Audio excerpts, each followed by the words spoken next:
Yeah, let me get that out. Say, God forbid. Check one. Microphone check 1, 2. What is this? I forget the rest of the words. I mean, that's why I need it. I need my CDs back. I shouldn't say I need them back. I need to start playing CDs. Man, dude, there's a lot of like good old CDs, like road trip.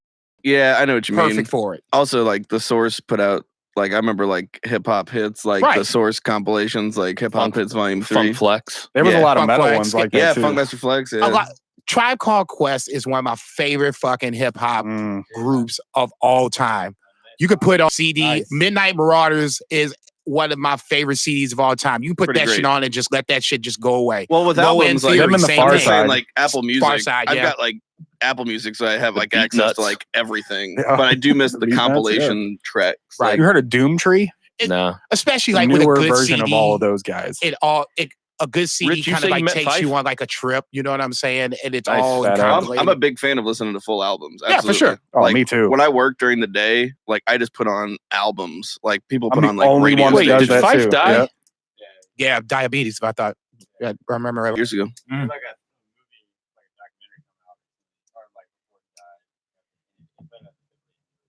Yeah, they were going to do like the one that Michael Rappaport did. Yeah, sounds right.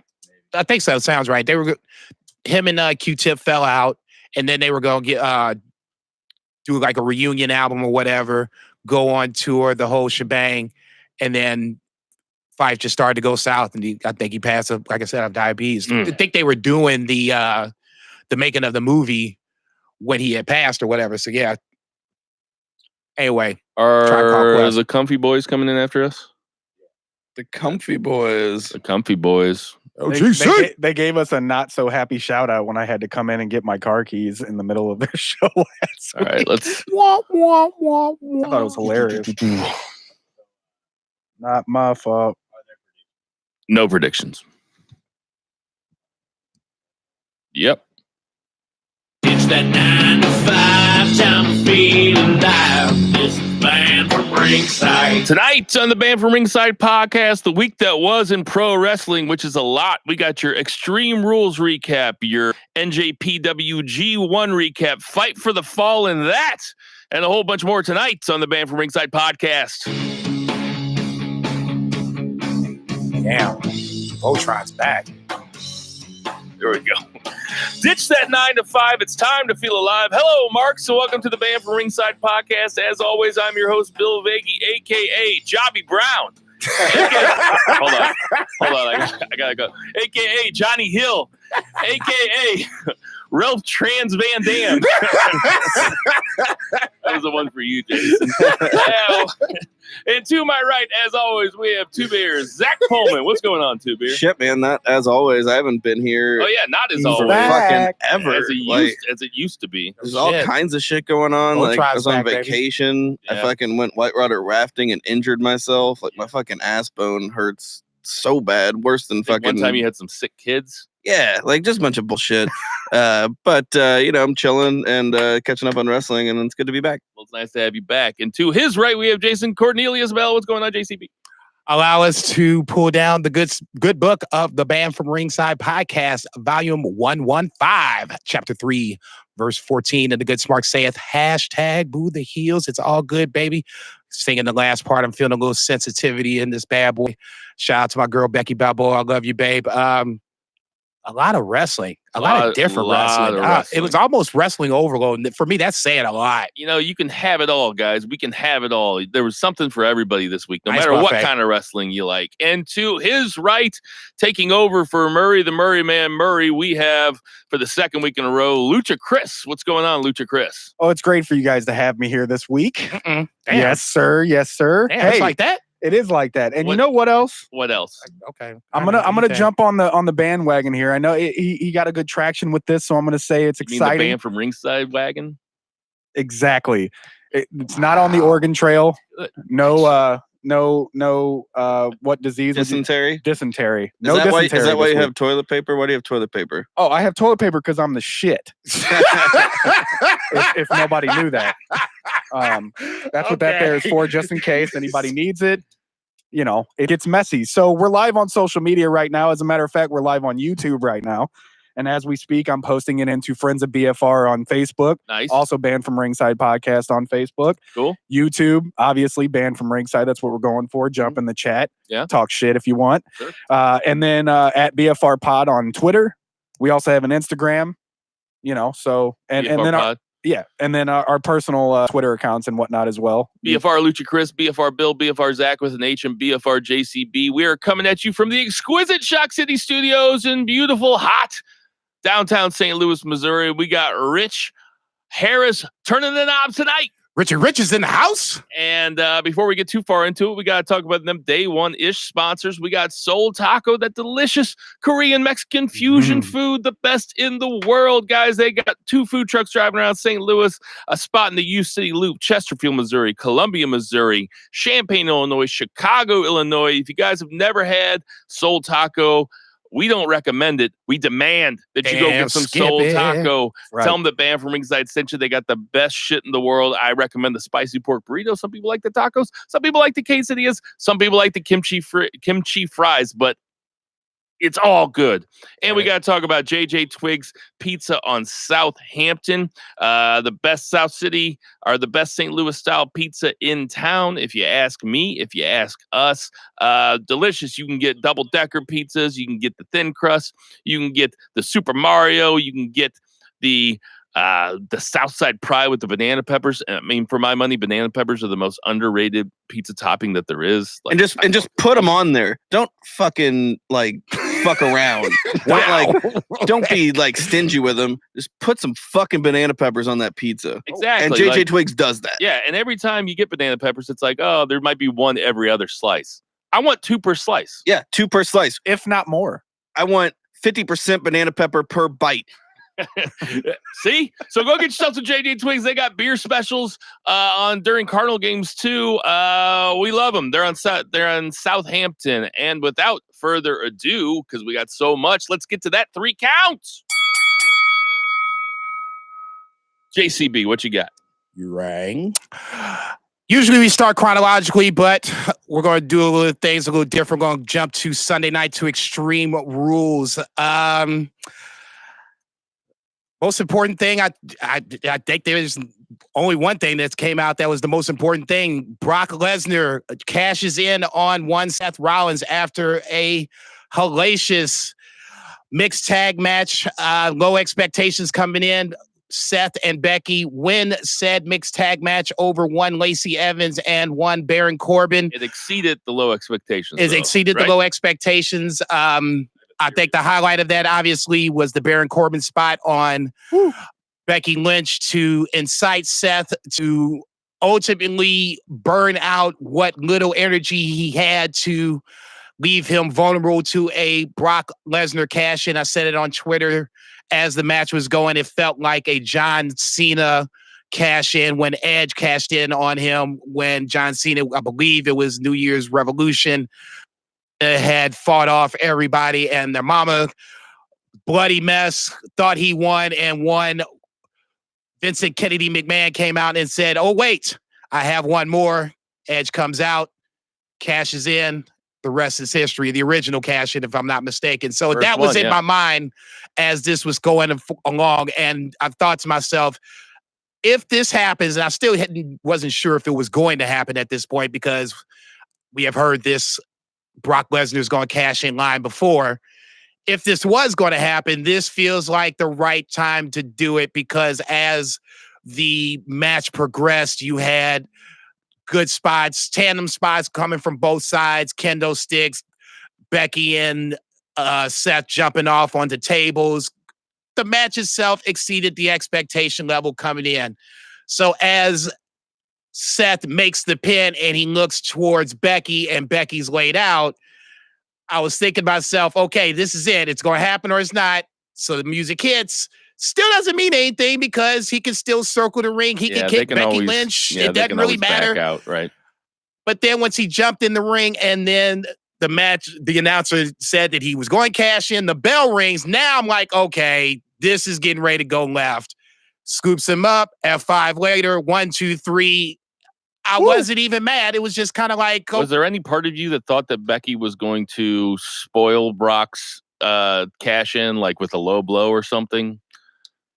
I figured they would, but I'm glad they didn't. I definitely thought something like that was That's coming. exactly what I thought, and that's actually what I hope. Like, I won't steal like no. Jason's thunder, Go ahead. but definitely the biggest takeaway of the night, and that is like my only real issue, because I thought it would have been super cool if they did that, because Brock doesn't need Money in the Bank. We talked about that before. He's in the title picture whenever he wants, and that would have put Becky over huge. Seth would have looked, good, even though, he's the man's man. They're still playing into that. Yeah. And Beth and Seki, Seth and Becky. It's been a while, guys. Get your legs back under you. But regardless, those two, neither one of them, they're both better on their own than they are together. They're both superstars, and then you put them together, and there's like a discord. There's like a kind of a lack of synergy there, and I think that would have helped to put them over as a team. And the biggest problem and the biggest takeaway is and we found out what's going to happen on Monday. It's going to be Seth Rollins and Brock Lesnar. Like, we just fucking saw this. Yeah, it's so weird. Looking that they're running forward, it back. there's nobody. It's just the same recycled bullshit.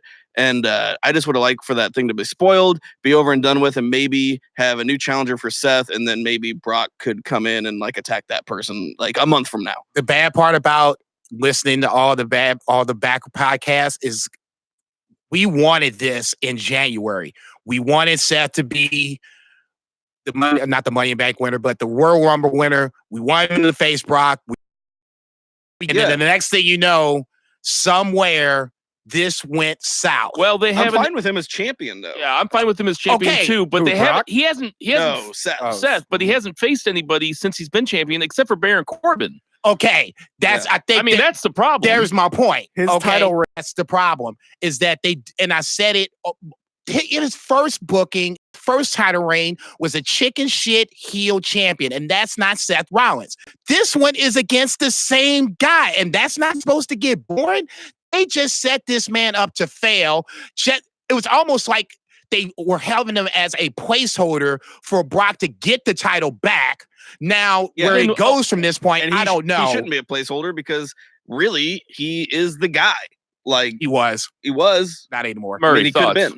Well, like I said, I personally, Lucha, sorry. I personally think that Seth, and whether it's his fault or not, is a whole nother. It's fine. It's fine. I won't take offense yet. I was getting ready to say. You can tell that, man. It's not necessarily Seth Rollins' fault. I'm not blaming him or Baron Corbin for but it's been boring. And like you guys said a little bit, him and Becky's thing have been so uncharismatic together. Well, it's just because they just threw it together, because we're supposed to know. They just forced it on us. I think they could have done something with it eventually that would have led it there. I love Brock Lesnar. I've always loved Brock Lesnar. I do too. And honestly, if he, but this is boring. Well, it is, but we'll see if he's able to come on Raw every week or every other week, and even if he's not fighting for the title every other week and he just shows up, I still think Brock should come out and talk from time to time. I mean, revamp him again a little bit. We have two possible outcomes at SummerSlam. Either Seth goes over or Brock goes over. I don't want Seth both to go of them, over. Both of them suck. Both of them suck. I mean, if Seth goes over, then what the fuck was the point? Unless they put Seth over strong. They already redid all that. They just ruined that shit by doing it. Go ahead. Brock still hasn't been clean since he came back, except for by Cena, if I'm remembering correctly. Maybe Hunter. If they put Seth over strong, I guess that's the best possible scenario. But if Seth wins again, then what the fuck was the point? And if Brock wins again, then we're saddled with another part-time champion on Raw that we don't see very often. Going back to what happened Monday night, because we might as well just talk about it now that Seth is the number one contender. Of those 10 guys, the two guys that I wanted the least to win were Seth and Roman. Yeah, I would have taken 3 guys that had a legit chance with Seth, Roman, and Braun. And who were the 3 guys in the last? Seth, Roman, and Braun, and Orton. And I would have been I would have been better with Orton than I am with Seth. Way more Seth for Orton. But here's the thing, man. Big E would have been a fucking great choice Man, if they wouldn't have crowd just erupted when Big E and Braun stood off. I'm like, okay, They come really- on, guys. I mean, Come on. let Big E take some of that fucking juice that Kofi's got, that New Day always kind of had. And now Kofi's got it, and now New Day's super over. And if we were sitting here right now doing this podcast and it was Big E versus Brock at SummerSlam, Dude, we'd be going nuts. the Smarks and the Marks would all be happy with that outcome. Everybody's happy. The kids are happy. Like everybody's happy with man. that outcome. And that would have been exciting. At that point, I wouldn't got mind. goosebumps. Yeah, I wouldn't goosebumps mind just thinking Big E about it. getting fed to Brock because it's now you're doing something different. Now it forces you to do things creatively different. This is just par for the course. All they did was just to shut everybody up from saying, well, Seth doesn't deserve it. Well, no, he deserves it. He won X, so now he won the right to face Brock Lesnar. Big Right. E would have been a much more believable competitor against Brock Lesnar than Man, Seth or any of, one of lot them would have beef in been. that match. They pulled a lot Matt- of beef. They They pulled would've Matt whooped Riddle each up for other's that, ass. that battle royal. Pulled Matt Riddle up and let him just fucking whoop on Brock for fucking Yeah, SummerSlam. See, that's too, You're gonna have to that's wait too on that. creative. They're gonna Just- have to Too wait on creative. that. I know. I'm Stop. And everybody loves Cesaro, but that crowd, when they announced the 10 guys at the beginning, the crowd died for Cesaro, which is not Cesaro's fault. It's a problem with how they presented Cesaro over the last, certainly ever since Sheamus has been hurt. Well, he had the best match Sunday night. Yeah, well, Arguably, let's get before we get to that, I got a real quick question. Are you okay with the Baron Corbin doing the end of days on Becky? Yeah. Yes. Yes. I mean, I don't mind the intergender violence as long as it's used sparingly and to a nice effect. And they put it over like it was a big deal. Well, no, The Yeah, crowd popped did. like yeah, a because motherfucker, too. the whole thing was it's a mixed tag, and even though it was clunky, they kept to that formula. Right. It's clunky in spots, but then once he did that, it was like, oh, Right. and It it's made like sense. Yeah. they said the N word or whatever, and it was just like okay, and and then it made sense. and Baron Corbin sold the fuck out of it Oh, too yeah. with that look Oh, on his yeah. He's face. like, oh, what you gonna do? What That- you gonna that do? was I'm gonna so do good. You right now. piece of Fuck shit. this So dude good. up. So Zach, take us in. What was your favorite match of the night? Match of the night. I mean, it goes like, if you guys listen to this podcast, you kind of know where my wheelhouse is as far as like what like gets me going, what's get me fucking pumped and fucking rock hard. Yeah. And that's that's Let's talk about it. That's work rate, baby. And You scoot over. Cesaro and Aleister Black, they worked this match not quite like it was an indie match or anything like that. Not quite, but it was more of an NXT match than it was a WWE match. A little bit faster, much stiffer, and I thought it was great. It was my favorite match of the night. And weirdly enough, my second favorite match is the match that I was least looking forward to, which was Roman and Undertaker versus Shane and Drew. All right, let's get into that. I thought the camera work was great. Undertaker looked better than he has like since before previous WrestleMania. Like they kind of made Drew look better than he has Excuse me. lately, even though he hasn't looked great. Undertaker looked like a new man. He He did. did. I mean, when he doesn't have to do 20 minutes against Goldberg, it's like, oh, what are you humming about? That went 20 minutes. No, it didn't. I don't know. I never Oh watched my it. God. I still haven't He's just watched it. speaking I was shit. Yeah, like, I haven't can't believe- either. But If he doesn't have to wrestle Goldberg, what are you making that noise for? Did you what did you say? I just said, Yeah, I know, but what are you Interesting. implying? I'm just saying that looking at the competition across from him, I would like to assume that Drew McIntyre would be able to do any extra jumping that might be required. Shane's not too hard to throw around. Clearly, he can do a little extra jumping. I mean, it's interesting that you don't have to always have old veterans come in and do some work. LC. so Murray texted me earlier on and Mhm. was talking about this same thing, and he thinks his positive grasp on this They is say that kayfabe is dead. it's not. Are you kidding me? Is that Tell him. eventually maybe the person that will take Shane out of all of this, it's not going to be KO, it's not going to be Roman, it's going to be Drew McIntyre. If that's the case, they can finally get Drew over the way he needs to be over and put him in, somewhere that actually fits for him. Because otherwise, he's just Shane's lackey, and that makes no sense so far. I just think that I'll just speak for myself. I kind of owe Undertaker an apology. I mean, I guess when he's put in there, I still am. I'm not happy that he got retired and then he came back. But over the last few weeks, I have been running him down about why won't the dead man just die and things like that. A makeup for what happened in Saudi. Apparently, he's super happy about it. Yeah, fine. The shot. Like Two Beer was talking about, the camera work when Undertaker did the throat slash, which I don't know why he's allowed to do that still, but nobody else is. And then Drew McIntyre rose behind him like the horror movie monster. It looked really cool. Any other thoughts? I really liked we gotta keep it moving. I really liked Ricochet versus AJ Styles. That was good too. I got no problem with AJ Styles as the heel taking that on. Looks like the club is back together. No, they back together. Shit, ain't no good like two.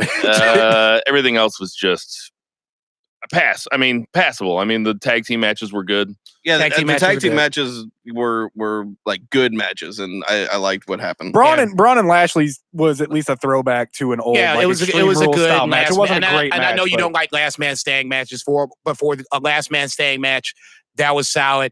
KO whooping Ziggler, that was fast. I don't have no problem with that. Just looking at it, I guess my biggest problem with it, and I keep staring at it because it keeps looking at me, is the Bayley, Alexa Bliss, Nikki Cross match. Yeah. Now okay. It's time to move on. I don't have a problem with this match. We've gotten it out the way.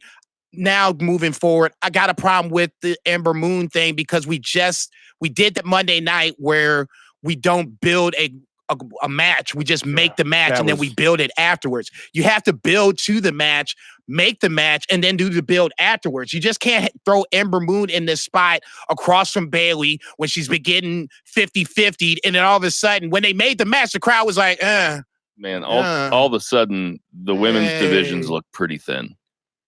Ever since Honda left, man, there hasn't been anything. And you could have Asuka. Charlotte's been gone. You could have Asuka and Io Shirai as singles wrestlers instead of tag wrestlers. Io Shirai, did you guys see her new look? Yes. Her music is even awesome. All black leather. I love the Io Shirai already. Dude, Let's keep it moving to our 2 counts. All right, we're gonna try to keep this brief because we could have done a whole podcast about G1 this week. The actual WrestleMania. Yeah. Yes. Because it is pure mania. Like, that's all I've done the past few days, like between vacation and just like getting caught up in work and life shit. Like, I have just sat and watched New Japan like every possible moment that I've had. Big takeaways though, like current standings, Kenta is looking real strong. Dude's 3-0. Had some really good matches. He just went over Lance Archer, who is also having a great G1. Yeah, man. Dude is coming up. Dude, he looks like a monster. I said this. Opening night in Dallas, like he's from Dallas. He's got a new look. Goes over Will Ospreay, who's right now the best wrestler in the world, 2019. Dude's like killing everything, even though he's only sitting at 2 points. He's injured now. Just had a great main event this morning with Kota Ibushi. Just an insane match. I mean, that was an insane last 10 minutes of Ibushi and Ospreay just beating the shit out of each other. And I was scared because like Will Ospreay got a stinger. And so like that's a legit, like a lot of times he'll tape up and like his selling is so good. I've been worried about that guy before. And then like he's just totally working you. It looked to me like he had 2 stingers. I mean, he landed on his head a couple times. Like one time they said, "Oh, and Ospreay lands on his feet." It's like, no, he didn't. No, he bounced off his head. No, I had reservations, and I'll let you go ahead afterwards. This scared me like a Naito Ibushi match because both sets of matches are just enough to where they can take this probably one step too far and somebody could get hurt. And there was a couple cringe-worthy spots in this match this morning. Go ahead. Yeah, there really was. I didn't get that Naito Ibushi feeling as much, but it was definitely there. I totally get what you're saying because there was like a behind the back like pile driver spot that was real scary, but it was like more of a kind of flow, whereas like Naito and Ibushi will like tease like I'm gonna fucking kill this guy. So like it was just kind of more of like an actual flow. But Lance Archer is, I said it before the G1, I was like, I think he's gonna be a dark horse, and he's come out even harder than I thought he would. Like he's been doing Very so impressive good. so far. But real stories too, like Kota Ibushi's only at 2 points. Like this dude was in the finals last year. He's working from behind now.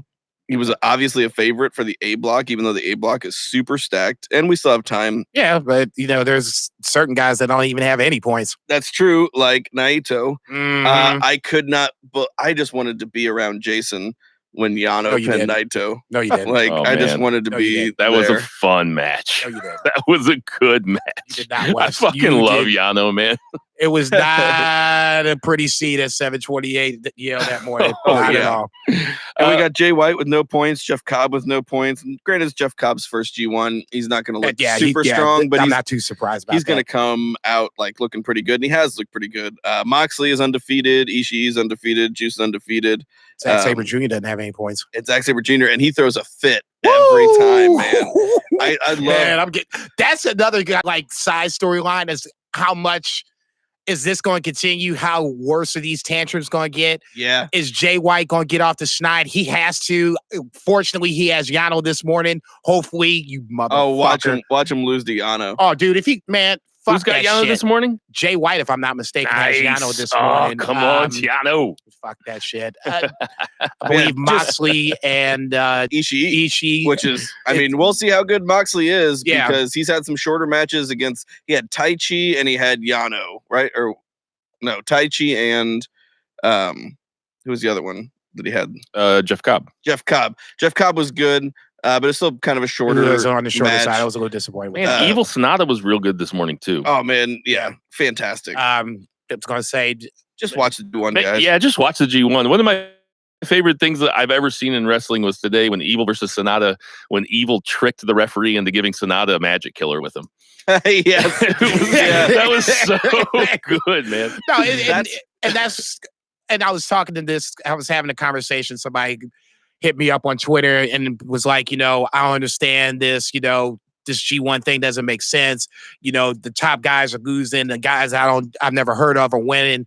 And I was just telling them that it's an ongoing story. People are always saying that, New Japan doesn't have stories. Well, actually they do. You just have to kind of, They tell him in the ring. yeah, and you have to pay attention to They it. have better, more logical stories than any other promotion. And if that doesn't work, then you have the backstage comments. That's another thing about New Japan. They tell their story differently. It's mostly in the ring, but then if you, for whatever reason, you're missing that, you got to pay attention to the commentary. Kevin Kelly and Rocky Romero are killing it on commentary. They're going to be doing it full time for the start and the finish. And then on top of that, you got to look at the backstage comments because that essentially sets up the next night or the next tour, whatever the case may be. That's your promos for WWE. It's the same thing. You just got to look at it. It's a different product the way it's presented. Zack Sabre Jr. said that when he was in Dallas, he said doing a technical wrestling match for an American audience is like reading Shakespeare to a dog. I'm like, man, you ain't right. Dude. Oh, that's True. so It's good. no. Dude, how many times Great have you fucking heard the work. Zack Sabre Jr. argument that he's too boring? Dude, and that I guy's get it. that guy's but one of the best damn, man. promos in the business. Top 10 promo in the business. Easily. And you never hear Easily. him talk because he doesn't do it before and after matches. Right. Just fucking Google it. It's all free on New Japan or YouTube. Yeah, go on Like, YouTube. They put all that shit out there for But he's free. had two of my, I mean, I've watched all 25 matches. He's had two of my top 5 favorite matches. Him versus Okada was great. Him versus Tanahashi was fucking awesome, man. It was like nonstop. I don't know how anybody, Zack Sabre Jr. is not boring. It's just different. Like, it just don't look like it's a technical anything else. style where if this Daniel Bryan does the same thing, but Daniel Bryan is over. Nobody that is non WWE fans know who Zack Sabre Jr. is. Hardcore WWE fans don't know, and that's where you get Zack Sabre Jr. is boring. It is what it is. And that'll be it for the 3 count. Okay, so the third count, it was the third big, in whatever order you wanted to watch them, but it was the third huge event this week, and we're not even getting into Evolve, but we're talking about AEW's Fight for the Fallen. Shout out Kurt Stallion. Now, shout out to Kurt Stallion for Evolve. We'll probably get that to the odds and ends, hopefully, but Fight for the Fallen was AEW's, I guess, their third official event, if you don't count All In. It was not as big as their other ones. It was in a smaller outdoor place in Jacksonville, Florida. And I'll be honest, guys, I watched it. Full disclosure, I didn't watch the Young Bucks versus the Rhodes brothers. I heard it was like 31 minutes long. That's 31-25. That is pretty a long goddamn match. Yes, it was. But I kind of thought that this was a bit of a step back for AEW. I know that this is not, I love AEW and nobody's rooting for them as hard as I am, but we got to call it like we see it. It looked a little amateurish. And compared to the rest of the wrestling that I watched this weekend, frankly, the talent didn't look like it was there. The SCU versus the Lucha Brothers was obviously great, and I think the Lucha Brothers are two of the best. They're probably two of the best 15 wrestlers in the world right now. I agree with that. Shima versus Omega was crazy good. Probably G1 match. That was the best. That was the best Omega match. Like G1 that was the best Omega match that we've seen since his Okada rivalry, in my opinion. That's fair. Absolutely. But the rest of it just their women's division doesn't stack up at all. Like maybe they're putting on too many shows together. Maybe they just need to, plan for TV. I don't know. It didn't look as good as the other events have, and maybe that's just because the other events had a different vibe. Thoughts on that, Lucha Chris? One of the bigger pops with the women's division was Kong. Like, when she came out, Awesome Kong was out, and what's her name? Asha Kong. When she came out, there was a huge pop for that. Was she not the one that was in All Out? She wasn't. Yes. Yes. Or Double or Nothing, you mean? Yeah, Double or Nothing. Yeah. So that was a big pop. The one with Luchasaurus and Jungle Boy, that match was all right. It had its moments throughout the entire pay-per-view that were worth it. But again, I was watching it at a bar with the G1 on one screen, Evolve on the other screen, and then AEW on one screen.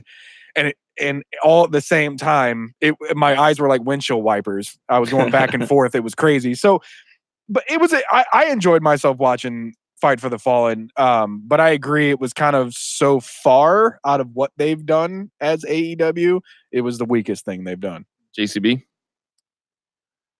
I said it to Bill earlier. For me personally, there's some good, there's some bad. The good, there's a lot of storyline continuation going over.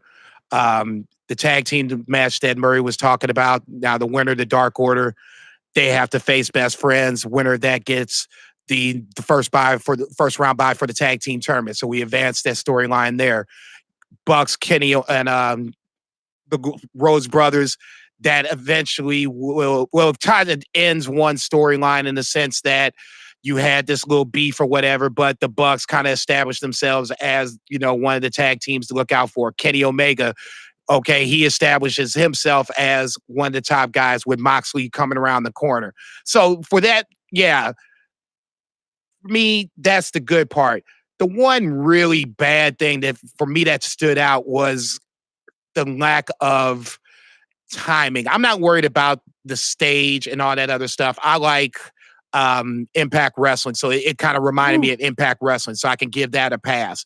For me, the timing was off when Matt Jackson was at it was after the match, and they're going through this promo, and I'm pretty sure they were going to try to put each other over, and then have the check come out. It was like the Oscars where, okay, we've ran too long. The music comes up. Okay. And then Cody kind of grabs the mic and it was like, you kind of make a joke of it. Yeah, we've gone too long. But then, Cody, like a great professional, brings it all back around, gets the crowd hyped up for AEW and sends it off in the right way. Here's the check. Everybody kind of goes away in a good mood. But that's just one of those things where over the course of time, they're going to work that out. That's just something that, I'm sorry, like you said, I'm going to call it the way I see it. That was so glaring that I was just like, damn, what the fuck's going on? But for me, I wasn't watching it live. I'm watching it at my leisure so I can come and go as I please. But like I said, there's good things about it. There's bad things about it. Ultimately, I like this pay-per-view. I can understand why other people didn't because of long length of time or whatever. I'm sorry, man, but AEW is kind of doing the same thing that WWE is doing. If you're complaining about 4 hours, 4.5, WWE's doing the same thing. It was damn near 4 hours on Sunday, so I want to see what the problem is. Too rare? Yeah, like definitely big positive on AEW in general. Double or Nothing was damn near perfect pay-per-view show, and I think maybe going forward that might be the difference between a paid pay-per-view and these free Bleacher Report things where they're just kind of like teasing stuff out. Yeah. Fyter Fest was it was better than the CEO show last year that Kenny Omega did, but that was like a show for a niche audience. It was for video game nerds like me, and like, you know, it's not for everybody. I think once we see them in TV, we're going to start to see like a paradigm shift, because really, you know, they're trying to work these things out with like minimal shows and like keeping these storylines good, and they're doing a good job online with the road 2s and through being the elite. But if you don't watch those, like if you just like jump on to Bleacher Report, like you're not gonna get AEW, and I think that's something the thing. It's programmed, or well, I shouldn't say that. It's set up like New Japan, so you have to watch it like New Japan. If you don't watch like Sean Spears, okay, I just saw that today. Yeah, Tully Blanchard's gonna be his manager. So if you jump in, if you jump into All Out in whatever, and all of a sudden Tully Blanchard's there, and you're like, well, I don't understand why this is that. And then you gotta watch it like New Japan. And also, if you don't, you won't get it. And if you're a new fan, you don't understand that Tully Blanchard was Dusty Rhodes' like biggest like rival, right? And so like these are the stories they're going to tell, and they are telling really good stories. But like, you know, Adam Page versus Chris Jericho, like we know Chris Jericho. Who's Adam Page? Like if you don't watch Being the Elite, like Adam Page hasn't cut one fucking promo. The crowd promo. Turned on Adam Page when Jericho attacked him. That's another thing I was wanting to say. That's a no-no, at least from the AEW eyes, because you're having your baby face, your top baby face. The crowd is cheering that he's getting stomped by Chris Jericho. Yeah. That's not it's tough good. Jericho's a star, but no question. They pop for Jericho, but this was going to be my next question. Do you who do you think will win the championship when it's Hangman Page versus Jericho? Who do you think should win the championship? You know, a few weeks ago, like whenever we first started talking about this, I remember saying like it should be Adam Page because it's like we're young bloods, we want a new thing. It's got to be Jericho. It's got to be Jericho. Like he's taken this thing. That's why he's there. I think the litmus test was that night. Yeah, and the crowd really is behind Jericho. Had to call people fat. He had to fucking run. He got to call him Jackoffville. I mean, he tried to run them down, just and to get it didn't really work. Sit down, fat. There are more. There are more reasons. A couple minutes later, that guy was crestfallen. That guy really did not take being called Fatso by Jericho very well. There are more reasons that weigh Jericho needing this win for AEW than there are otherwise. I think if they wouldn't have had that situation with Pac like they did, and they wanted it to be Pac versus Page for the first belt, that would have been fine if they put it on a belt. I think if they had to do it all over again, they would have Kenny Omega versus Jericho for the first title and have Omega win, because really Omega's the guy. Omega's the guy, and they might be getting too cute with not putting the belt on Omega. Like, put your best foot forward as when you're trying to make an impact, no pun intended, getting on TV, then why not put your best foot forward and have Omega be your champ? I do think Omega is better chasing because he's the babyface. So I think once they get on TV, they'll set him up, and Omega Page, I think, will be the same way. At some point, he'll be their champion. Maybe they think of a triple threat. Dare I say it? Here we go. Lucha Chris. He already knows the inside jokes. I also want to say that I want to, like, really, to be fair, we have to reserve our judgment until they have a TV product that's on weekly. It's a long way to go. Maybe I'm jumping on a little bit too early, but I was a little bit disappointed in the product that they put out. But it's not always going to be. I actually didn't even expect it to be televised, so I'm just happy that we got to see it. I thought it was just going to be a show in Jacksonville. We got to see it. It was free. The show is a solid show. And like I said, it wasn't terrible. Ultimately, it all kind of makes sense going into All Out if you follow it along. And that's going to have to do it for our 3 count. JCB, tell me about F&B Eatery. That sounds like a food bell. F&B Eatery on the corner of 3453 Southampton. Corner of Hampton and Marquette. Go check out my boy Mike. He's sitting there. He's waiting for you. He's ready to feed you and the Hopefully fam. he didn't try to go today because it was too hot. No, it was It was 2 to 5. They were closed. Ridiculously hot. Yeah, I did. It was like 100 degrees driving in my car. Yeah, I was going to say my I car can't hit imagine 100. smashing burgers. Okay, but Still when would've eaten some when you're smash ready burgers. for him to smash burgers, he's ready for you to Oh. smash them burgers for you. Check him out. Check him out. Let's try this again. Check him out. 3450. Man, I'm done. 3450. You know what I'm talking about. Yeah, help me out. Just Google it. F&B Eatery. Google it. It's on Southampton, part of the Southampton Mafia. Thank you. This is banned from ringside. Give me one right here, Rich. I could get that out for shit. I would have eaten the smash burger. All right, we in got the heat. some odds and ends. I guess the big thing coming back. I just wrote "boom" on the toilet paper. You guys know what that's from? No. From Lethal Weapon when Danny Glover's sitting on the toilet. He's sitting on the toilet paper. I think about that all the time because my legs fall asleep on the toilet all the time too. Yeah, I think about it when that parody get they that had checked Loaded out. Weapon one where Emilio Estevez comes up and says to Samuel L. Jackson, he's like, "Are you okay?" And Samuel L. Jackson's like, "Yeah, just taking a shit." Anyway, we gotta do some odds and ends. Bray Wyatt's back, guys. Bray Wyatt comes back. Gets squashed by Samoa Joe. Then he gets back. Samoa Joe beats him up a little bit. Lights go out. His music turns off. Bray Wyatt standing there in his strange mask. Finn Fiend. Balor's set up for Sister Abigail. He gives Finn Balor the Sister Abigail. Thoughts on that, JCB? A great way for Bray to come back, especially after weeks of not seeing him. There was a lot of chitter chatter about where's Bray. Finn apparently wanting this leave of absence kind of makes sense. As long as they don't put the demon on SummerSlam to lose, Right. that's fine. You want to hold that off. Let him sit out for 3 months.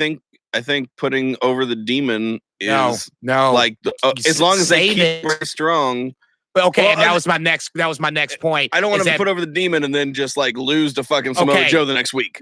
you have to keep Bray strong. You have to keep him at a point where you just can't having him jump Finn Balor. What I would do is have him jump guys from both brands, so that way you don't know who he's going to jump next.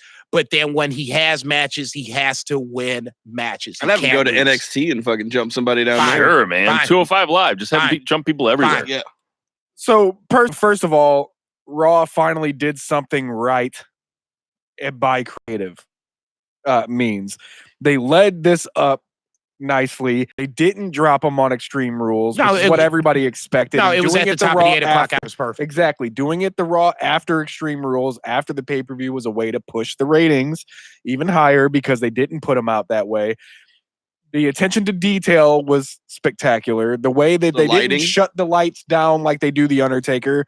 What they did was made it look like shit was shutting down. Well, yeah, They like Finn was like, Balor's oh, music, like New York's been having slowly this turned power. off. If you outage all day, like, oh, you motherfucker. If you jump on Twitter and watch some of the crowd's videos of how that went down, they were all kind of confused, even though they were all chanting Bray.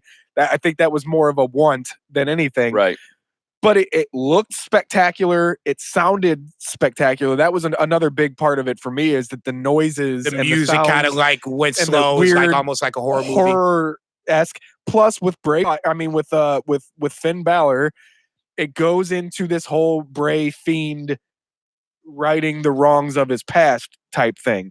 They went into, wasn't it like the Sister Abigail demon thing that almost pretty much is what capped off right where he left. Yeah, he got meningitis right before he was supposed to dress in drag. So exactly. That's what we were hoping. I still wish that there was That's what you was hoping. there's an alternate timeline that exists. Yeah, where of course. that's still happening, and I want to visit it.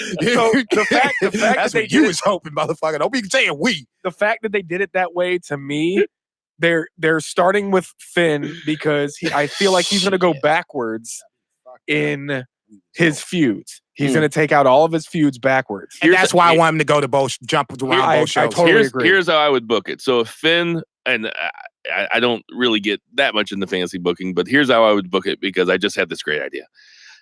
Finn wants to be written off of TV for a while. Finn wants to take off TV for a while. So Bray Wyatt gives him the Sister Abigail from hell. Let's just say this writes Finn off TV for a while. Demon comes back in a few months, and then we have Finn versus Bray, Hell in a Cell. Yeah, Demon versus Bray, Hell in a Cell. I feel like, and Finn I mean, needs and to lose. that gives Bray enough time to pick up some momentum, get some wins under his belt. Hopefully, he gets a match at SummerSlam. That'd be a real waste. Yeah, 4-minute match with 37 minutes of entrance. Right. I wouldn't even. I wouldn't. No, don't. I wouldn't even rush it. I'm kind of curious to see what his new entrance is going to be like, though, because his old entrance was so iconic. It was so money, man. Yeah, it was great. So, I like the idea he just shows up like that every time. Yeah, for sure. I mean, backstage, shit like that. I mean, don't be creative with this. Yeah, don't do Bray like you do everybody else. He's got to be special. Yep. You got to treat him as such. I'm being dead serious because if you treat him like you treat everybody else, absolutely, all this appeal is going to go away, and he'll be like everybody else. I think they're doing a good job of it. Right now, they are. Yeah. Nakamura versus Ali. Nakamura is the new Intercontinental Champion. We didn't talk about that. Nakamura versus Ali could create some fun matches. Any quick thoughts on that? Probably the worst Nakamura Balor match you could possibly have. But go ahead. I was saying, like, I didn't even know that fucking match was happening. I felt like it lasted like 10 seconds in my mind. That's kind of the problem. It's just a poor build to it. Yeah, we didn't predict it last week. It wasn't even on the Wikipedia page, so they didn't even advertise it, and then they put it on the pre-show. Apparently Vince doesn't like when you say kickoff show, so I'll call it pre-show because fuck you, Vince. That's right. Are you guys what are we thinking about the new KO as face? Kind of it's like KO Shane being kind of a diet Stone Cold Vince. Yeah, I'm all right with it for now. Yeah, it's fine. If we're gonna have Shane, might as well make KO the guy that do it. KO seems to be pretty over as a babyface. He really is. I think KO's over anyway. I think now it's starting to kind of pick up more steam. The best in the world botching a fucking stunner. He botched the shit out of it too. Twice. Yeah. He did it the first time. He almost fucking did it the second time. He took it like a champ though after the botch. Whatever. He did the Triple H pop up. That was good. No, he's got to go. Listen, guys, I don't want Shane on TV anyway. I don't mind Shane on TV. I got call it like I see it. He's not the best in the world. Go fuck yourself. What do we think about the way that the Street Profits are being used, almost like as like hosts of Raw or something? Any thoughts? I don't. As long as they don't wrestle, and this is me being serious for 30 seconds. As long as they're not wrestling the main roster, that's fine. If you want to keep them as comic relief, just to get people used to them. I kind of like that if they're going to go back to NXT and have great matches. Yeah, or if they call them up at some later point, that's fine. But they have obvious charisma, but just keep them backstage for a moment. What's up? Maybe, utilize some of the other NXT tag teams you brought up, like War Raiders and whatnot. The AOP. RIP Ascension. The women's division on the main roster seems to be in disarray because this, as Jason touched on earlier, this Ember Moon Bailey match, baby faces, they're going to be friends. You ain't going to see it, man, because it's going to come on at 4 p.m. Touche. And Ember Moon, they have not. I don't understand when champions get to pick their own challengers. Don't be surprised if Shane makes this some sort of piggybacking off of your comment. Well, next Tuesday night, Bailey can't make matches. The best in the world, I make the matches. So Ember Moon's going to have to do blah, blah, blah, blah. Stephanie will come out. I just think that they have lots of talent, but I mean, they have Sonya Deville can really wrestle, and she doesn't get enough time, and she's just Mandy Rose's. That's kind of my problem with this whole Ember thing. Is that the last time we saw Ember Moon, she was trading wins and losses with Mandy and Sonya.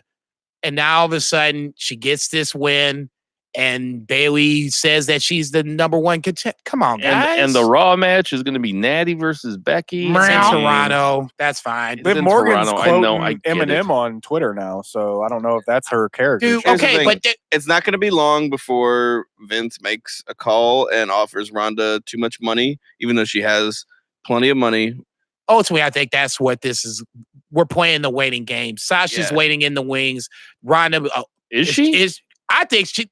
Dude, I'm telling you, she is coming back. I mean, there is no. Just have Shayna Baszler drop the belt and bring her up. If you don't have Ronda, I mean, you need a real legitimate badass. You got baggage with Duke and Shafir. Where they can't even be a tag team by themselves right now. Enforcers and still work Florida, and train. Okay, and, do Mondays or whatever. If you want to do that, that's fine too. But then you can't. Then Ronda has to stay away for a little bit because now you got the same kind of. Shayna has to be on her. Shayna's gonna have to shine. Shayna could kind of take that mantle, although it wouldn't be as big. She was not a draw like Ronda, but Ronda, I don't know if you guys follow her on YouTube. She put out a video last week, and she is really feeling like a comeback. At least through the video, missing wrestling in that. Yeah, she's missing wrestling. The whole spiel was that she was doing elbow drops on the bed, or she was changing a light bulb with a ladder, and then she was trying to get pregnant. I mean, maybe it's not working, and I'm gonna be, serious for 30 seconds. If it's not working, then maybe it's time for her to just come on back, do the thing for a little bit, come back to try and be impregnant at some point. Ronda's the Brock of the women's division, and Vince is going to go back to that every time because he's got no idea how to build new stars anymore. So she was already a superstar. Brock was already a superstar, and that's just what's going to happen. That's going to be Charlotte's WWE on Fox. Yeah. And then that's going to be that's what it is. Hope we can get Sasha back. Just real quick, I want to say that I want to dub one of our next exclusive contents for YouTube being 30 seconds. Can I be serious for a second or for 30 seconds with JCB? Jason being serious for 30 seconds. Yeah, just him be serious for 30 seconds. Good luck, because I was going to say they ain't a lot of those. Cut him off. Last thing, be serious for 30 seconds. You chuckled at that Truth Drake Maverick thing in the hotel, didn't you? You laughed a little bit, didn't you? It made you laugh. I actually, to tell you the truth, and I chuckled. No, I did too. I thought that was pretty funny. No, actually. the only thing I think laughed Drake because Maverick's actually getting over. That's what it is. It's because Drake Maverick is getting over. Truth is. But we kind of moved away from Truth a little bit, and now we're centering on Drake Maverick, the marriage, how he still hasn't consummated. He snapped on 205. What's up? He snapped on 205. He snaps on 205. That was awesome. They got him on a video when he's walking the streets in his underwear, looking all disheveled. So that's what I'm saying. I can't wait for the beefers in December when I give Drake Maverick Wrestler of the Year. Right, Bill. Be serious for 30 seconds. Did we land on the moon in '69? I watched this. I watched this thing the other day. Maybe we did. Right here, Rich. All right, we got some birthdays this week. Al Snow is 56. That's funny. I had a great tweet. I mentioned him. Yeah, find me on BFR Bill and read this very small thread that I wrote about my buddy on Twitter. What did I say? It's so just good. Said your handle. You didn't say where. Al Snow is 56. Joey Mercury is 40. Mandy Rose is 28. Jeremy Borash is 45. Jinder Mahal is 33. Adam Rose is 40. Fabulous Moolah is 96. I think she's passed away. David Von Erich is 61. I know he's passed away. HBK is 54. Fandango, the underused, underrated Fandango is 38. Kenny King is 38. Akira Tozawa, 34. Tori Wilson, 44. The aforementioned Zack Sabre Jr. is 32. And Angelo Dawkins from the Street Profits is 29. Hey, everybody, we know there's a ton of podcasts to listen to, so we appreciate you taking the time out of your day to listen to ours. For Shock City Studios, for Rich Harris, for Soul Taco, for JJ Twigs on Southampton, for F&B Eatery, for Schlafly Beer, for Vice, for Blucher Chris, for Two Beer Zach Pullman, for Jason Cornelius Bell, I am Bill Baggy, and everybody boo the heels. But I'm coming to man. I'm banned from ringside. It's that 9 to 5. ringside.